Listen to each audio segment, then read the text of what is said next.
Okay, so I'm doing this video. This was a content request, and I was asked whether I can film the surroundings of where I live. So that's what I'm gonna do now. I'm gonna walk you guys through my neighborhood so you can see what living in Puebla, Mexico is like, and see if you like it or not. It's certainly different to living in America, Europe, Asia. Each place is different, right? So I'm gonna do this now, and I'm gonna walk you through the neighborhood. I'm gonna tell you what I think about this neighborhood. I'm also gonna tell you the good stuff, the bad stuff. I'm gonna show you my car. Maybe we're gonna see some of my neighbors. So basically this is a gated compound, and that's how people live in Mexico. There's a lot of security, and maybe you wanna see that people are paranoid, but there just is a lot of security here, you know? Like I said, it's gated, and if you take a look here, you can see that people really value security, right? For whatever reason, I don't think anyone would break in here, but you're seeing all of this, right? So this is hardcore. And this is my car. I bought it in America before I came here, and I drove it across the border. I did a video on that, and I just did this out of convenience. Would I do it again? Hell no, because the roads here are pretty bad, and even this Mazda 3 2015 hatchback is an above average car here, so you're gonna draw more attention. So I wouldn't do this again. And if you live in Mexico, you probably only need to use Uber, because Uber is inexpensive here. You can compare to Asia. Like, I'm living in the southern part of the city, Puebla, and it takes me like probably, I would say, maybe 20 to 30 minutes to get to the center, to downtown Puebla, which is like, what, I want to say maybe 7 miles or so. I'm just guessing. I might be wrong about that. But here you can see, right, I mean, I'm feeling secure here. I don't even know. I feel like this gate is really needed, but I'm not sure if, all this stuff is needed. So that's up to each individual, I guess. But anyway, so when I leave, I'm going to open this gate. Technically, you can open it here too, but I don't have this key. So anyway, let me walk you through the neighborhood now so you can get a better idea. Just gotta close the gate.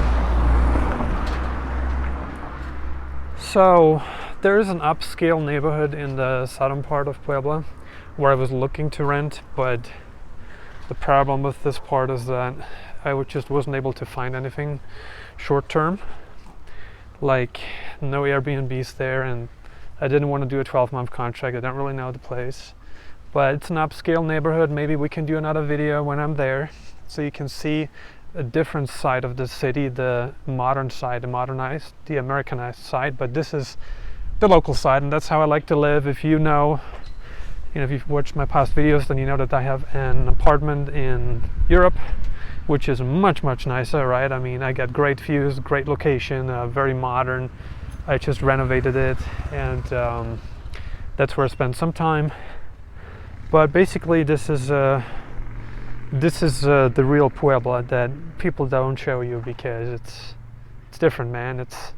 It's a different place. So let's see where I can walk you here, because if we go straight here, we get to the main road. So we don't really want that, because it's not that much to see. But I'm gonna walk you through here, through the mud. No, fuck it. I'm just gonna walk you towards the main road, I guess, so you can kind of see what it looks like here.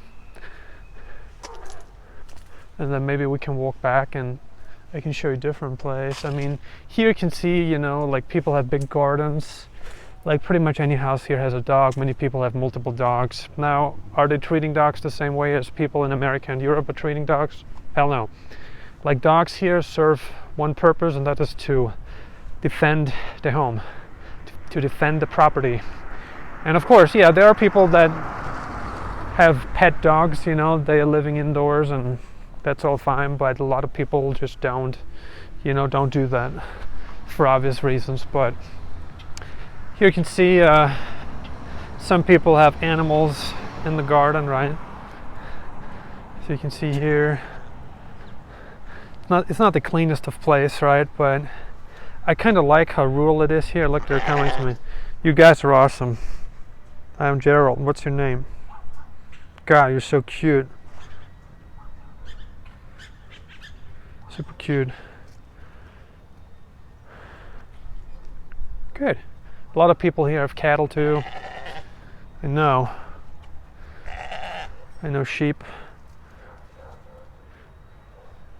You guys are great. Love you. Have a great afternoon.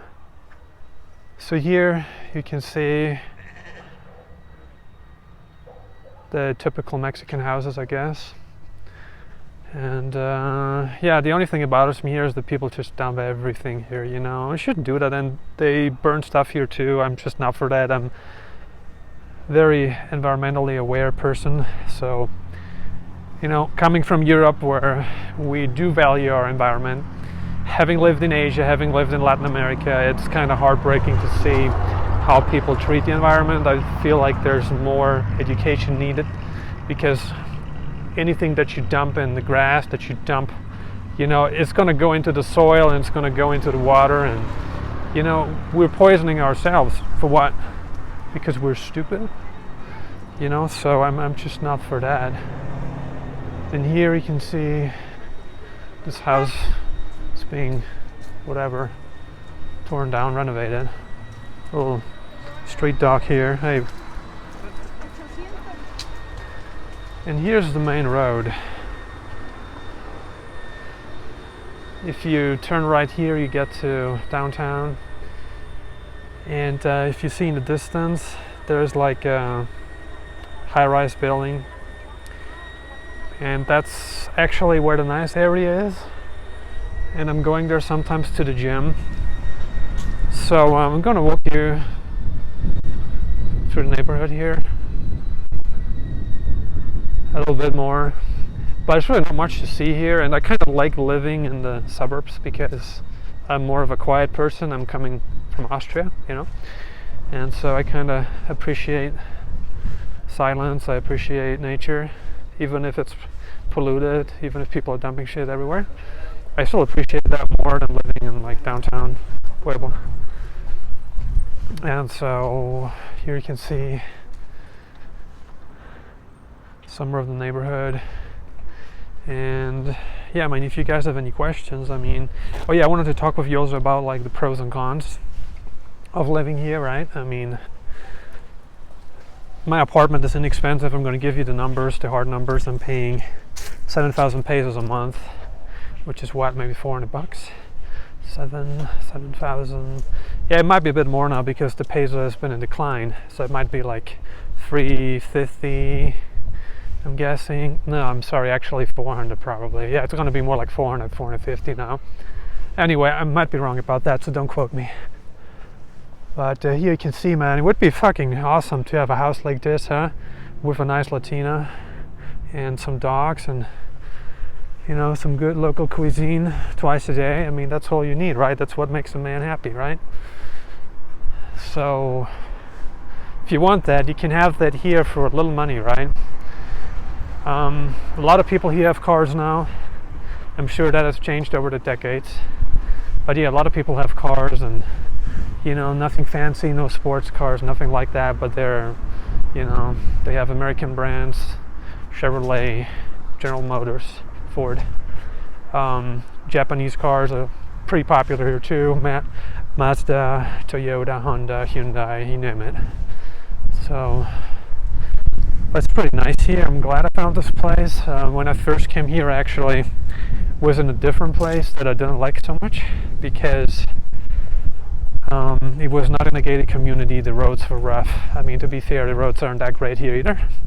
But now that I'm here, I mean, I drove here by car, right? I drove from southern Texas to central Mexico all the way by car. And like I told you, I wouldn't do it again. I wouldn't import a foreign vehicle into Mexico because you just draw too much attention with the foreign license plates, and the police is going to pull you over a lot. So it's not what I recommend. I recommend taking a flight. Once you're here, you can get around by Uber. there's probably another application you can use as well that might be even less expensive than Uber. Uber works pretty well. Like I said, I can go to downtown from here for like 80 pesos or so, which is $5.50. So if you want to go out to eat with friends, or if you want to go on a date, then you know, it's going to cost you $10. Obviously, you're not going to do this every day. You're going to do this twice a week, whatever, 3 times a week. If you want to go to the gym, you can find a local gym, sign up for that, and, you know, walk there. Or, I mean, you can have a car. I'm a car person too. When I lived in Asia, I was not a car person because I just didn't want to, you know, deal with all the traffic madness there, especially in Ho Chi Minh City, in Kuala Lumpur too. It's just more efficient to take the, what's it called, not the LRT, but anyway, I think it's the LRT in Malaysia and the MRT in Thailand, if I'm not mistaken. Anyway, you can see lots of farmland available here, or lots of land available for purchase, whatever. And yeah, so how long am I going to be here for? I'm not sure. Might be here for another week or 2, maybe a month the most, because we're going to focus on Europe now.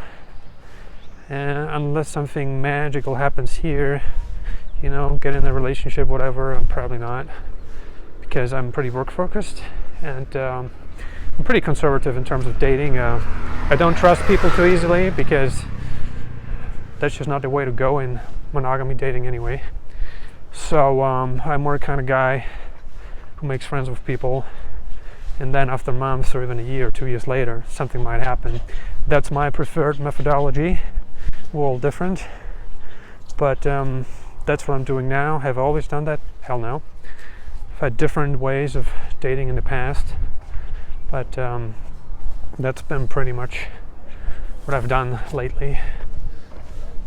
And if you have any questions, or if you have any content requests for Mexico, you can post them in the comment section below. I'm definitely gonna see what I can get done for you. I can't promise anything, because, you know, the content that I'm doing is mostly filming from home, and I just like that, because I feel like when you're filming publicly, what makes you believe that you can film people and not compensate them for them being in your videos? You know, I'm not a very selfish person in that way. So when I'm filming, I'm trying to film in places where I know people, and of course when you work with people and you pay them, it's different. But I wouldn't want to be in a bunch of videos where I'm not getting paid anything for. So anyway, here you can see some pretty nice colorful houses. No idea what they go for, but if I had to guess, maybe 1,000,000 pesos or less than that, but don't quote me on that again, because I don't know. So I'm gonna walk you now to another street where there are some shops and stuff. So I'm maybe gonna pause this video and resume then. So straight ahead you got an Oxy. Not sure if you can see that in the distance, the red shop there. So that's like a convenience store. It's like Stripes, or like, what's it called, 7-Eleven or Circle K in America. I know you got it in Asia now too. You got lots of 7-Eleven, lots of Circle K, depending on the country and the city. You get a lot of stray dogs, but you'd be surprised by their temperament. Their temperament is fucking amazing. Like, never been attacked by any of them, not even when I walk my own dog. So they tend to be of good character, unlike a lot of dogs that are being kept on the leash, you know, because that's what makes them aggressive, not being able to express themselves. So yeah, this is it, man. Oh yeah, the distinction between Southeast Asia and Latin America, I'd say that the climate here is just much more comfortable, you know, like in Celsius during the day you get maybe 20 to 27, 28 degrees max in the summertime. Now we're in August, 2nd of August, so it's pretty comfortable, you know. And at night it goes down sometimes to like 12 degrees Celsius, so that's pretty cool, whatever that translates to in Fahrenheit. 27 Celsius is probably what, maybe high 70s, right? Low 80s, something like that. And then at night it goes down to the 60s, I guess. yeah, so it's comfortable weather. There's no sweating here. But one thing I'm going to add here, and that's a downside, is the high elevation is like, you know, you're going to drink more water because you inhale, exhale much stronger than you would at sea level. So this place is like 2,100 meters above sea level. Subscribe now and turn on alerts to never miss any of my future nomadism, dating, and business advice videos. Thank you for watching.